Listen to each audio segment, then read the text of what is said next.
Corporate Finance Institute. The Corporate Finance Institute serves as an online learning and educational hub tailored for finance and investment experts.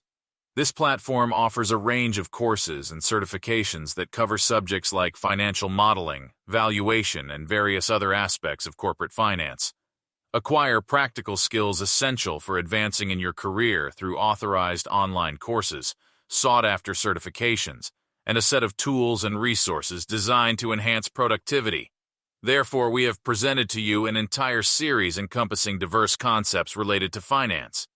Be sure to subscribe to the channel and activate the notification bell icon to ensure you never overlook the forthcoming valuable content.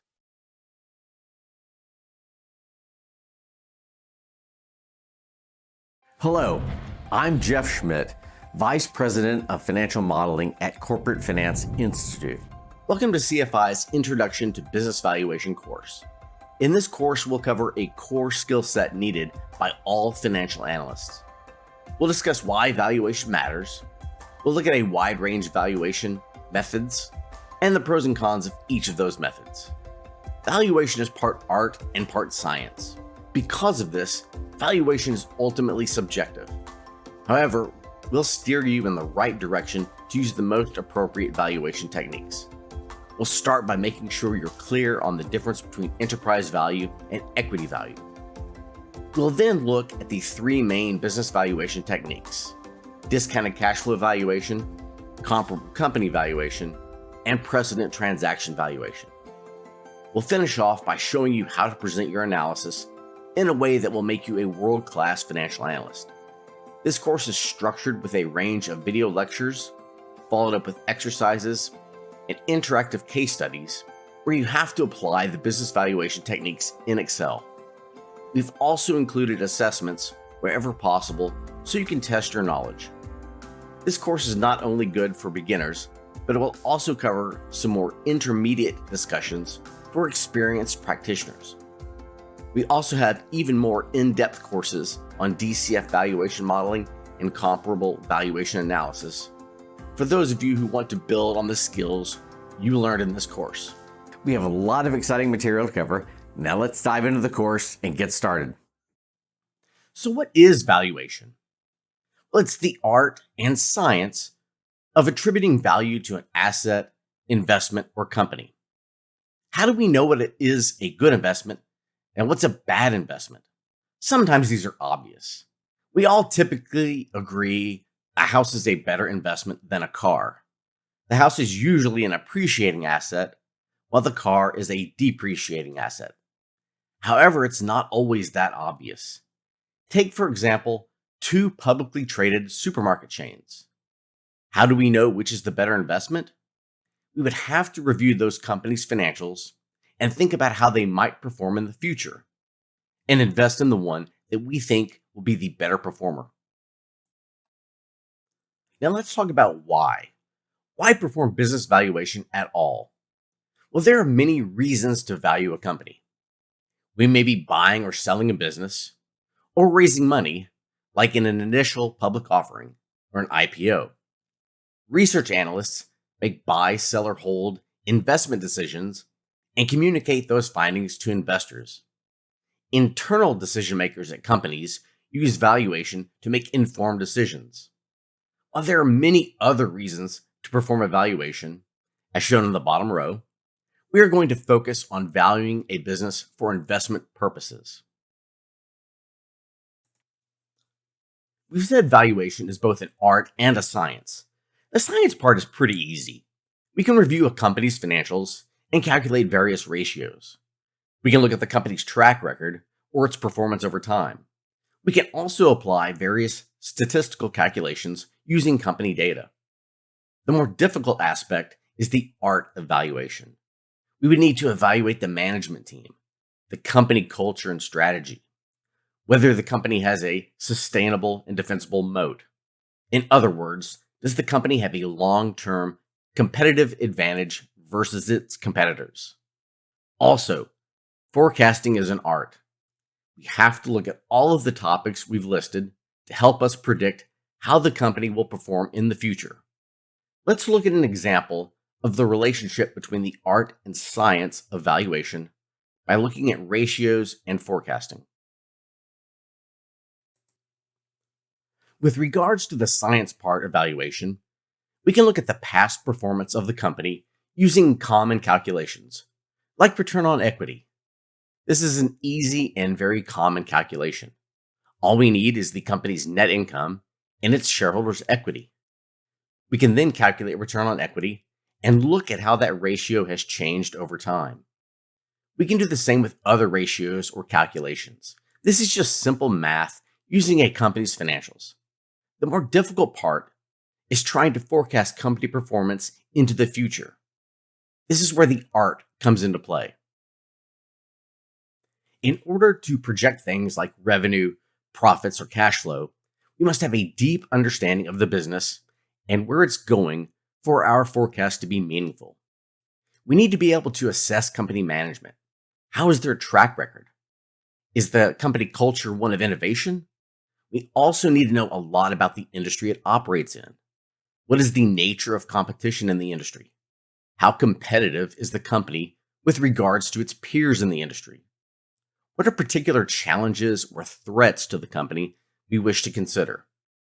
There are also microeconomic considerations like supply and demand for the industry's products, as well as what is the optimal product price to maximize revenue. Finally, we should also consider the macroeconomic environment. What is happening with interest rates, or foreign exchange, and any other macroeconomic condition that might impact the value of a company. This is all we mean when we talk about the art of valuation. And based on all of this, we can then apply acceptable valuation methods to determine what a company's worth. For more on analyzing a business, we recommend you check out our course titled Analyzing Growth Drivers and Business Risks. At the end of the day, when it comes to business valuation, there are three main techniques: the asset approach, the income approach, and the market approach. The asset approach, which focuses on determining the fair market value of individual assets, often includes the cost to build or the cost to replace. In practice, the asset approach is really only used in special circumstances. For example, liquidation analysis is used when a company files for bankruptcy. More common than the asset approach is the income approach, which is also known as an intrinsic valuation, the most common of which is a discounted cash flow or DCF valuation. And finally, we have the market approach, which is also known as a relative valuation. This course will focus on DCF valuation and the two relative valuation approaches, comparable companies and precedent transactions. In the next video, we will talk about these in more detail. See you there. An intrinsic valuation means that we look at the company in relative isolation. In other words, we aren't really looking or worried about what the company's peers are worth. Instead, what we do is forecast the future performance of the business, calculate its future cash flows, and discount them back to today to get the company's value. So as you can see, this form of valuation really only looks internally at the company. We make assumptions about what the future of the company will look like. The DCF requires a little more art versus science, so it's usually more challenging than a relative valuation. One other important thing regarding a DCF doesn't directly depend on the mood of the market, since we are almost solely focused on the fundamentals of the company, irrespective of what is going on in the market. Now let's take a look at relative valuation. With this approach, we look at what other companies are worth and use them as a proxy for what we're trying to value. As mentioned, there are two commonly used relative valuation methodologies. The first method is to look at comparable companies, or peers, that are publicly traded. They're relatively easy to find because these company shares are publicly traded on a stock exchange, so we can see their price at any time, and then we can determine what other investors are willing to pay for that company. If the peers are similar to what we're trying to value, then we can use multiples to figure out what the company we're trying to value is actually worth. For example, we can use the price to earnings or PE multiple. This relates a company's market cap to its net income. If we can find good, comparable companies, we can take the average or median PE multiple and apply that multiple to the target company's net income to figure out its equity value. This valuation is more likely to reflect the mood of the market and produce a valuation that is closer to the market price than a DCF valuation. Although this is a bit of a generalization, it is not always true. The other main relative valuation approach is to look at precedent transactions. Precedent transactions mean past mergers and acquisitions, where we can see how much an acquiring company paid for a business. This form of valuation includes a takeover premium because generally more money is paid for a controlling position in the acquired company. Taken together, these two forms of market valuation can provide a good overview of what a company might be worth relative to other companies. Wrapping up our introductory section, here's what is known as a football field chart. In this case, we are looking at a publicly traded company. This type of chart is often created by valuation professionals when summarizing the methods they've used to come up with the value for a business. So as you can see across the bottom axis of this chart, there are several different valuation methods used. Comparable company analysis, which is comps, precedent transactions, DCF with two different cases, perpetuity growth and terminal multiple, and the current trading price of the stock over a year with its 52-week high and low. We've labeled the two methods on the left as being the relative valuation techniques, and the two DCF valuation cases represent the intrinsic value ranges for this company. Now, the job of a valuation analyst or professional is to step back and look at this, weigh the different methods, the comps, the DCF, the upside and the downside, and triangulate on some type of value that the analyst thinks makes the most sense. Again, since value can never be truly observed, we use all of these techniques. So it's not just about arriving at one number, it's about arriving at a range of values, and then the art of deciding where within that range of values you believe the actual value of this business lies. So that's a lot of stuff we just threw at you. Value cannot be directly observed as it depends on investor goals and expectations, which may differ from yours. However, we want to use all of the previously mentioned techniques to triangulate the valuation. We're now going to transition into explaining the differences between enterprise value and equity value. This can be a bit confusing for new finance professionals, especially enterprise value. So let's dive in. Before we get into the details of the various valuation methodologies, we must first understand what enterprise value is and what equity value is. We're going to break down the enterprise value and equity value of a business with an illustration for you. The value of the entire company is the sum of the market value of its assets. Those assets are used to generate cash flows. That's essentially what is known as the enterprise value, the value of the entire firm, the value of the entire enterprise. But a company has a capital structure. Those assets were purchased or financed with a combination of debt and equity. So on the other side of this diagram, we can see how capital structure impacts what the equity shareholders own. Let's suppose the assets were financed 25% with debt and 75% with equity capital.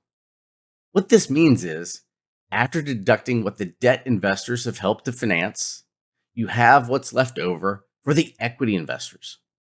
So what's left to the shareholders is the equity value of the business, but the market value of all of the assets of the entire company is the enterprise value.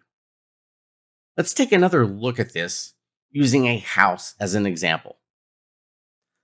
So let's look at an example to further clarify enterprise value, debt, and equity.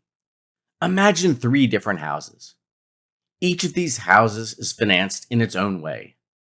The first house is financed with a $100,000 mortgage and $400,000 in equity. The second house is financed with $400,000 mortgage and $100,000 in equity. And finally, the third one is financed with a $250,000 mortgage and $250,000 in equity. So the question is, what is the worth of each of these houses? Well, it's actually a trick question because all 3 are exactly the same, $500,000. The funding mix for the house does not impact its valuation. So thinking about a home and the mortgage on a home is an easy way to think about enterprise value and equity value. If someone asks you what your home is worth, you would typically give them the value of the whole house, the enterprise value, if you will. Rarely would you tell them the equity value. So in business valuation, we think of it in the same way. If you want to think about what an entire company is worth, then you're thinking about its enterprise value. If you want to know what's just the amount for the shareholders, then that's the equity value. In practice, we can calculate enterprise value by taking a company's equity market capitalization, or market cap, and adding its debt minus its cash. Debt minus cash is often called net debt. Regarding debt, we are primarily concerned with interest-bearing debt like bonds or a revolving line of credit. Things like accounts payable and deferred revenues are not interest-bearing liabilities and aren't considered a form of debt. So here's an example in millions of dollars of calculating a company's net debt. On the balance sheet, this company has short-term debt of $5 billion, long-term debt of $35 billion, and therefore it has gross debt of $40 billion. But netting against that, this company has cash and cash equivalents of $10 billion. Therefore, its net debt is $30 billion. There are 2 important points to make here about cash in this equation. One is that it's assumed that cash can be netted against debt that needs to be repaid. So for that reason, you can think about the cash as offsetting the debt, because in the situation where it's required, that cash could be used to pay off some of the debt. The other thing to note is that cash is not an operating asset that generates cash flow for the business. So in that sense, it wouldn't be included in the firm value. So cash is netted out from the total debt to get the net debt. Now let's look at another example of calculating net debt for a company that actually has a positive net cash position, as this can definitely happen.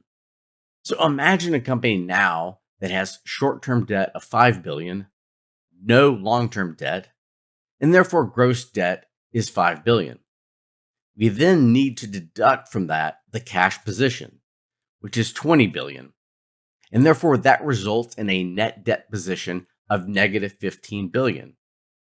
We would rephrase that to say it has a net cash position of $15 billion. So going back to our enterprise value calculation or equity value calculation, we would add the $15 billion of cash to the asset value to get the equity value, or we would deduct the $15 billion of cash from the equity value to arrive at the enterprise value. Let's look at a quick demonstration. If you haven't done so yet, please download the Excel file named Business Valuation Exercises template. This file contains several exercises we will walk through during this course. Let's take a quick look. You can see on our cover page we have a table of contents, and each one of those topics is a link to a specific worksheet in this file. Now let's go to the EV and Equity Value tab. You can use the shortcut Control Page Down to move one tab to the right. Of course, Control Page Up will take you to the left. Alternatively, we can click Hyperlink, just the first one, and you can see we're now on the EV to Equity and Equity Value tab. So let's work through this EV and Equity Value example together. First of all, let's zoom in. Shortcut, you can do Control-Alt+ to zoom in. And we have two different scenarios here. First, we can calculate enterprise value for a publicly traded company. How do we know the company on the left is publicly traded? Well, we have a share price. So since we have the share price and we can easily pull up the shares outstanding, we just multiply the two together and we get the company's market cap or market capitalization of 500,000. It's really 500 million, but we'll just say 500,000. Then we can go and calculate net debt. Of course, that includes both short-term debt and long-term debt, and we'll subtract cash. Again, net debt is debt minus cash. So we'll take our short-term debt plus our long-term debt minus cash. And now that we have market cap and net debt, we can calculate enterprise value. So market cap plus our net debt, and we arrive at an enterprise value of 527,605. Now let's think about enterprise value in another way.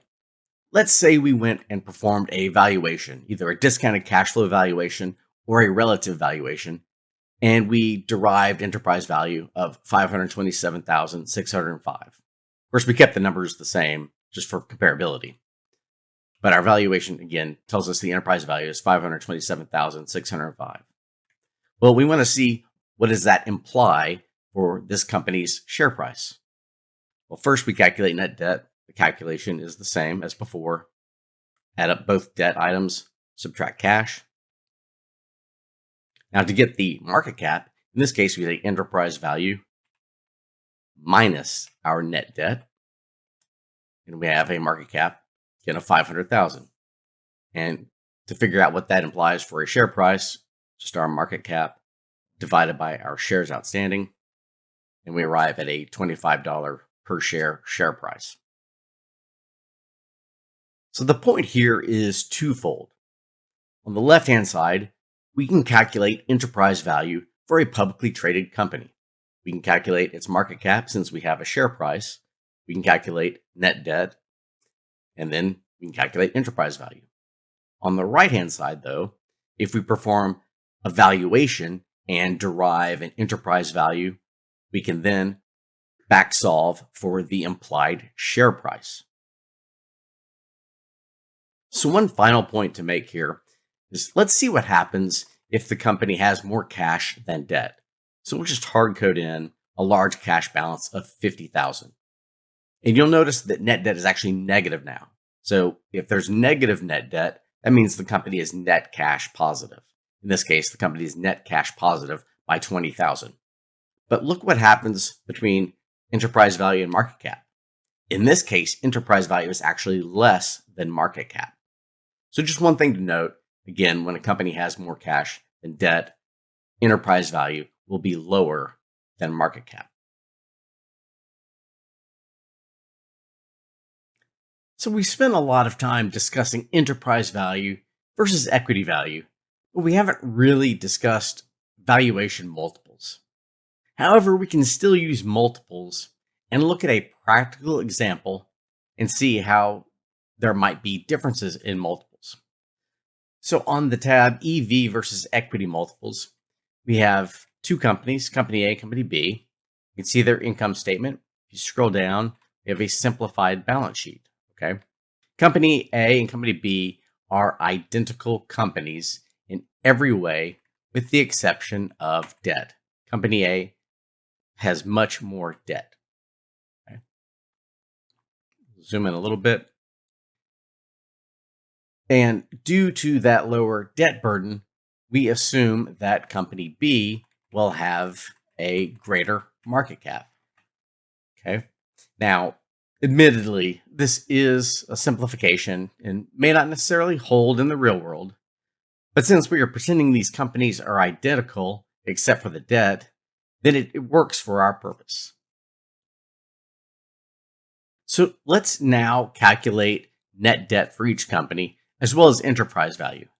Now, in this simplistic example, there is no cash, so net debt is just debt for each company. So we'll do company A as the higher debt burden. So we'll just reference their $20,000 in debt. And then for company B, do the same. They have $2,000 in debt. Right? And again, just for simplicity, we're ignoring cash. So to calculate enterprise value, market cap plus net debt.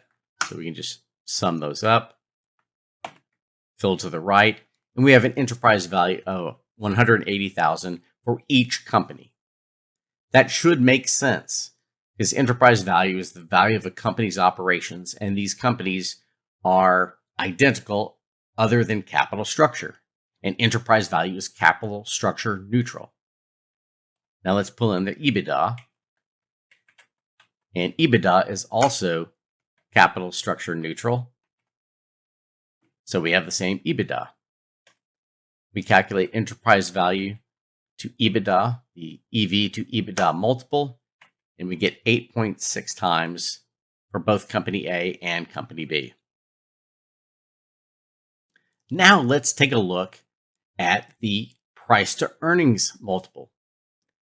Since we have different market caps, and because company A has a lot more interest expense, the net income, which is a levered metric, meaning it does take into account capital structure, the net income will be lower for company A than it will be for company B.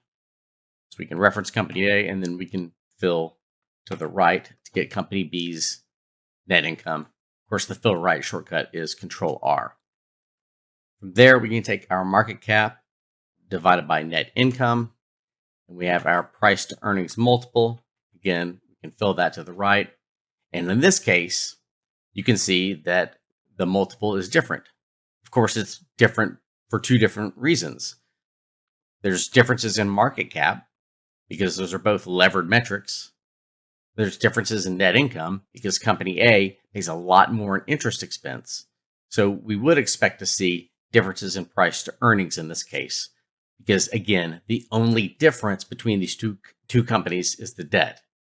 Enterprise value is capital structure neutral. So the enterprise value and the enterprise value to EBITDA multiple should be the same. The price to earnings, however, market cap is after debt. Net income is after paying interest expense. So the price to earnings multiples will be different. Now let's talk about some of the advantages and disadvantages of enterprise value versus equity value. Some advantages of enterprise value. Enterprise value is the value of a company's operations.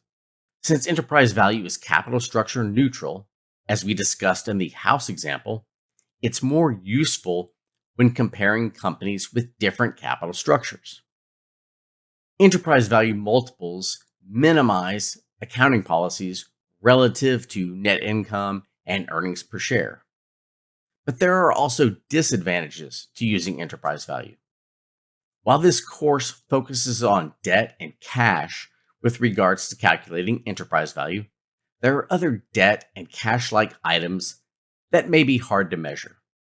For example, companies may make investments in other companies that may be difficult to value. We discuss this more in the comparable valuation analysis course. Enterprise value is also a little less useful for analyzing stocks since enterprise value is the value of the business, not the equity value. Some of the advantages of equity value. Equity value is obviously more relevant to equity valuation, which is just a portion of a business. Equity value also requires less judgment than enterprise value, again, where there is some debate around what constitutes debt and what is considered cash. Disadvantages of equity value include the following. Equity multiples rely heavily on net income or earnings per share. However, net income is influenced by a company's accounting policies and can also be manipulated. Additionally, net income is more likely to be negative than, say, EBITDA, and multiples can't be used if earnings are negative. Different capital structures will also impact earnings, even if the businesses are identical in every other way. Now that you understand the differences between enterprise value and equity value, let's begin looking at our three main valuation techniques, starting with discounted cash flow valuation. One of the key concepts in valuation is maintaining numerator-denominator consistency. This is important regardless of whether it's an intrinsic valuation or a relative valuation. If an analyst mixes this up, then the valuation will be incorrect. Let's discuss further. Let's look at the allocation of cash flows between investors of the company. We start with assets, which can be funded by either debt or equity. But how do we allocate profits or cash flows to the debt or equity investors? The operating assets of the business generate 100% of the cash flow, and that cash flow is available to all types of investors initially. But who gets paid out first? Well, we have the debt investors and then the equity investors. So in this extremely simple example, 25% of the cash flow that's available from the business's assets gets first paid to the debt investors, and the remaining 75% is available to be paid to equity shareholders. Now, this is just a simple example that shows that debt investors have a higher priority on the cash flows of the business relative to equity investors. However, that's not quite how it works in the real world, as there are other stakeholders that will be paid first. Now let's look at how this really flows through the income statement. So here's a company with the same capital structure on the left, and on the right, we have the income statement. We've got revenue, operating expenses, depreciation, interest expense, taxes, and finally the bottom line, net income. Let's look at how this gets divided up. Operating expenses are paid first to vendors and employees. The employees and vendors of the business typically get the first crack at the cash flow the company generates. After that, depreciation is deducted. This is, of course, a non-cash expense we must include due to accrual accounting. Next, the interest is paid, and that goes to the debt holders. After interest expense, taxes are paid to the government. Now, finally, what's left is the net earnings or net income, which can go to the shareholders of the business. So how does this flow through to enterprise value and equity value? Well, we will discuss multiples in more detail in a later lesson, but it's crucial to understand the next concept. If you think of an enterprise value to sales multiple or an enterprise value to EBITDA multiple, if the denominator is before interest expense, then you use an enterprise value multiple. The reason being is that interest has not been paid yet. So this metric includes cash flow that's available to both debt and equity investors. Conversely, if the denominator is a metric that's after interest expense has been paid, then it's an equity value in the numerator. For example, price to earnings. Earnings are after interest has been paid. Or price to book value. Book value is shareholders' equity. So this is an easy way to quickly know if we're looking at an enterprise value multiple or an equity value multiple. Has interest been deducted yet or not? This numerator-denominator consistency also applies to discounting cash flows, which we will discuss next.